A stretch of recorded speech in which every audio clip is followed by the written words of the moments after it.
नमस्कार दोस्तों, आज फिर लेकर हाजिर हैं physics in finger tips with Lalit Chaturvedi. Equipotential surface, आज इस पर चर्चा करेंगे। समविभव पृष्ठ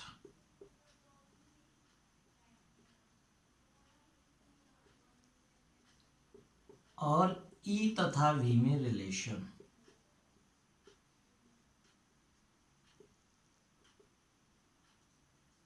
तो प्यारे दोस्तों, सर्वप्रथम अगर हम किसी पॉजिटिव चार्ज Q को लेते हैं तो उसके सराउंडिंग्स में एक क्षेत्र बनता है जिसको हम Q का वैद्युत क्षेत्र कहते हैं। ठीक है, तो इस सेंटर पॉइंट से इस पृष्ठ तक की दूरी ये रेडियली R सेम होगा क्योंकि ये त्रिज्या है।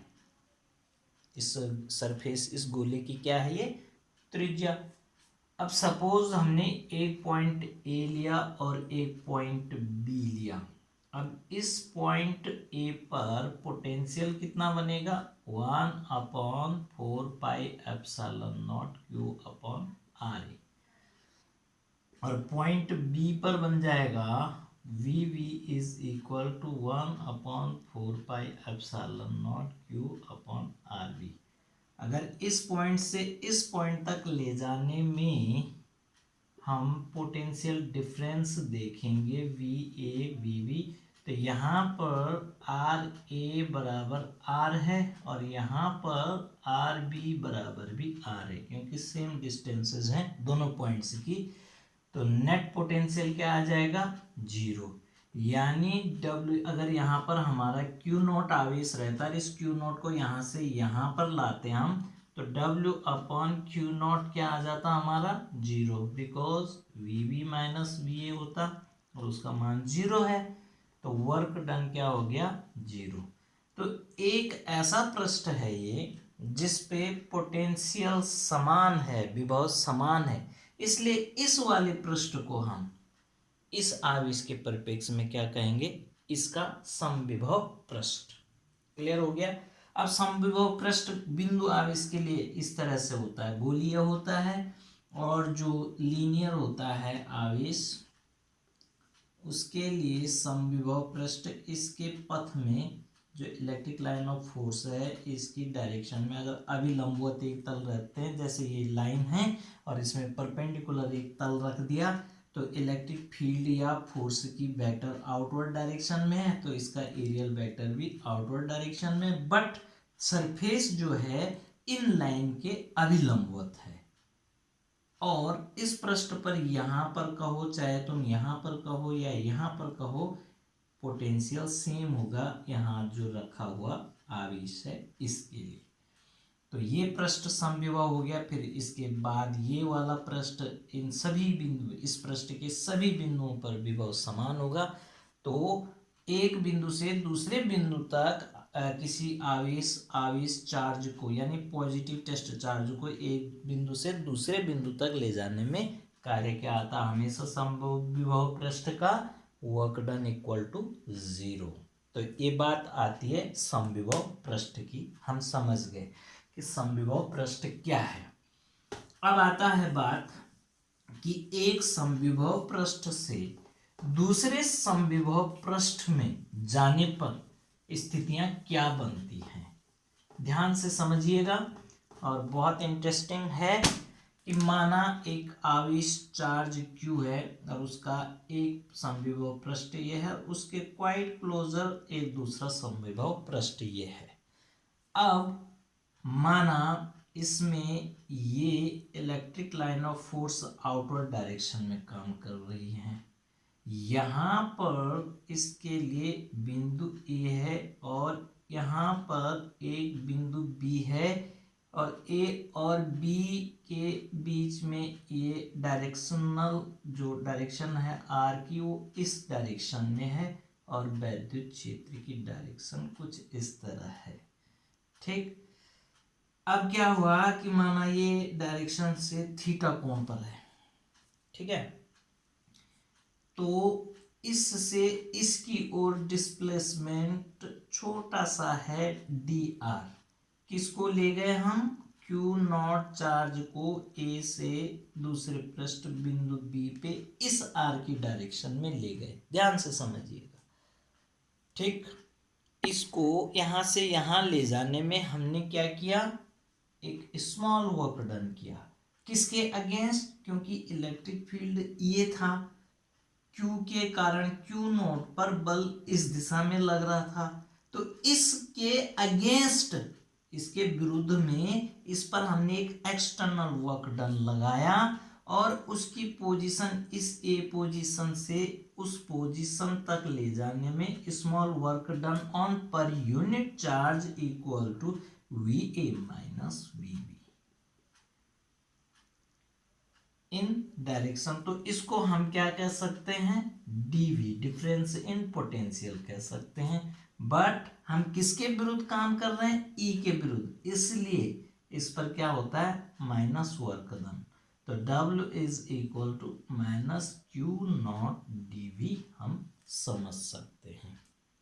पहला इक्वेशन ये बन गया हमारा। अब work done against this force, यानी इलेक्ट्रोस्टैटिक फील्ड के against work done, small work done क्या होता है? हमने क्या किया? स्मॉल वर्क डन यहां से यहां तक कार्य करने के लिए किया, यानी वर्क डन एक सरफेस से दूसरे सरफेस तक किया हमने कार्य, ए से लेकर बी तक। तो is equal to E F dot D R आ जाएगा। पहले work done is equal to क्या आ जाएगा? F dot D R, small work done A से बी तक ले जाने में, ये एफ को इसी को हम इस डायरेक्शन में, तो F dot D are force into displacement, और एफ जो आ जाएगा वो आ जाएगा E Q not dot D are.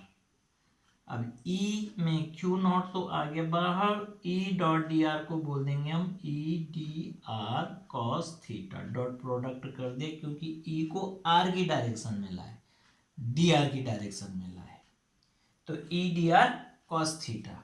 तो is equal to Q nought E cos theta into D are. अब ये वर्क डन और ये वर्क डन आपस में क्या होंगे? बराबर होंगे। तो हम यहाँ पर लिख रहे हैं कि इक्वेशन 2 बोल देते हैं इसे, वर्क डन। तो दोनों वर्क डन बराबर है, minus Q nought dV is equal to Q nought E cos theta into D R. Q nought से Q नॉट कैंसिल, तो E cos theta in direction of D are, तो इसको हम ऐसा समझ सकते हैं कि E cos theta is equal to minus dV upon D R. और जब हम E बोलेंगे इसको, तो हम बोलेंगे इसको del V upon del R, because of E का घटक वही काम कर रहा है जो R की दिशा में है, विस्थापन की दिशा में, डिस्प्लेसमेंट की दिशा में है। तो वर्क डन जैसे फोर्स इनटू डिस्प्लेसमेंट से निकाला, लेकिन वो फोर्स किस डायरेक्शन में काम करेगा? वर्क डन तभी होगा जब वो डिस्प्लेसमेंट की डायरेक्शन में काम करेगा।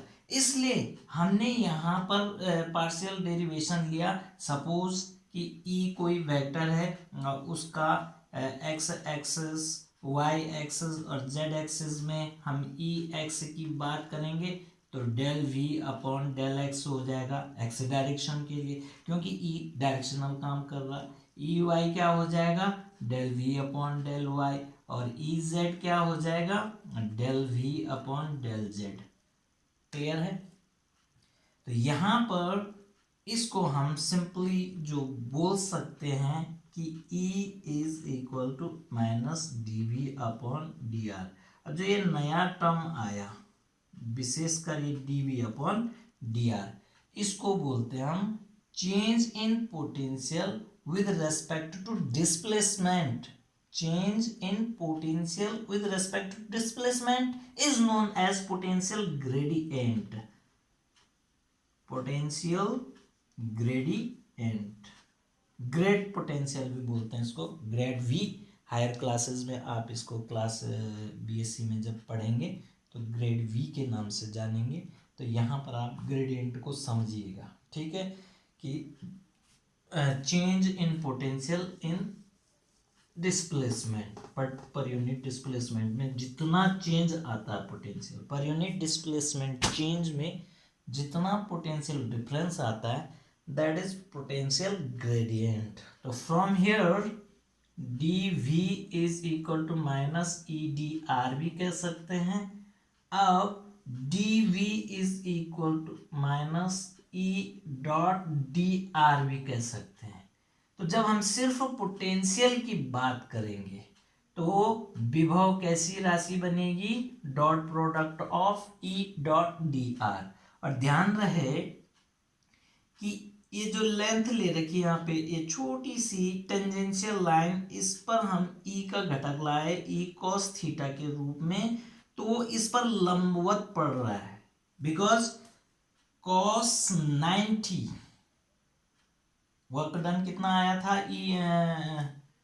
वर्क डन था W is equal to E dot D R is equal to E D R cos theta Q nought E D R cos theta. और ई कॉस थीटा, इस वर्क डन का मान 0 आता अगर इस समविभव पृष्ठ में होता। तो कब आता, जब कॉस क्या होता 0 यानी 90 डिग्री। तो इसमें उलझने की जरूरत नहीं है, आप यहीं पर समझें कि विभव प्रोडक्ट है ई डॉट डी आर का, तो कैसी राशि होगी, स्केलर क्वांटिटी होगी, अदिश राशि। बट जब हम ई की बात कर रहे हैं D V upon D R में, तो ई कैसी राशि हो जाएगी, D V upon D R potential gradient, एक सदिश राशि हो जाएगी। कैसी राशि बनेगी, और जिसकी दिशा ई की दिशा होती है। अब एक नई यूनिट भी आ गई ई की, E is equal to D V upon D R से वोल्ट पर मीटर। एक नई यूनिट भी आ गई, वोल्ट पर मीटर। और वोल्ट पर मीटर में क्या होता है, जूल पर कूलाम मीटर। और जूल का भी मान होता है M L T, M L square T minus 2 upon coulomb का होता है 80 और इसका होता है एल। तो क्या बन जाएगा, ये एल ऊपर जाएगा, एक पावर कट कर देगा, है ना। तो एम एल ए माइनस 1 और टी माइनस 3, इसकी बीमा भी बन जाएगी। तो इस तरह से हम समझे कि relationship between d V upon D R. अब एक अच्छी सी बात आपको और इजी वे में समझा देता हूँ कि जब हम बात कर रहे हैं कि E is equal to minus d V upon D R, तो क्या ये सच है। माना एक पॉइंट चार्ज है और उससे R दूरी पर एक Q के सामने Q नॉट रखा है, तो R दूरी पर इसका E बनेगा 1/4πε0 Q अपॉन आर स्क्वायर, और V बनेगा इसका 1/4πε0 Q upon r. Is that clear. अब परिभाषा है कि E is equal to minus d V upon D R. तो इज इक्वल टू माइनस चिन्ह बाहर ले लिया और d upon D r, v का मान अगर रखता हूं मैं q अपॉन 4πε0 r, तो q अपॉन 4πε0 r बाहर ले लेते हैं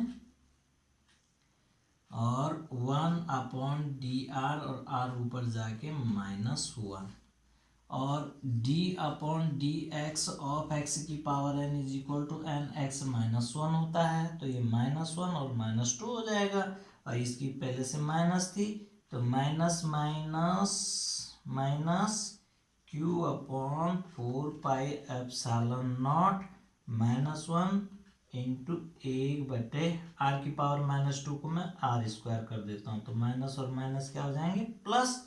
तो is equal to q upon 4πε0 1 upon are square. तो यहाँ से भी ये क्या हो गया, सिद्ध हो जाता है। तो ये रिलेशन इसका मतलब परफेक्ट है। दूसरा इसका आप अगर डी वी के रेस्पेक्ट में कर दिया, अगर ऐसे करेंगे तो इंटीग्रेशन कर देंगे, ई डी आर का ई का मान रख देंगे, इंटीग्रेशन कर देंगे तो वी की वैल्यू आ जाएगी। तो आपने इसको ध्यान से समझा, धन्यवाद, और देखा, परखा, और लास्ट में इस तरह से इसका सॉल्यूशन आ गया। तो प्यारे बच्चों, अगर हम चीज़ों को तरीके से समझेंगे तो हमें सब कुछ समझ में आ जाएगा। आप लोग सब्सक्राइबर जो हैं बढ़ाइए और ध्यान दीजिए। इस लॉकडाउन पीरियड का सबसे बेहतरीन उपयोग यही है कि आप हेल्पिंग बुक्स हैं आपके पास, आजकल बहुत सारे यूट्यूब चैनल्स भी हैं, तो जहाँ पर आप पढ़ सकते हैं, जहाँ पर आपको बेहतर लग रहा है समझना, ज़रूर समझिए।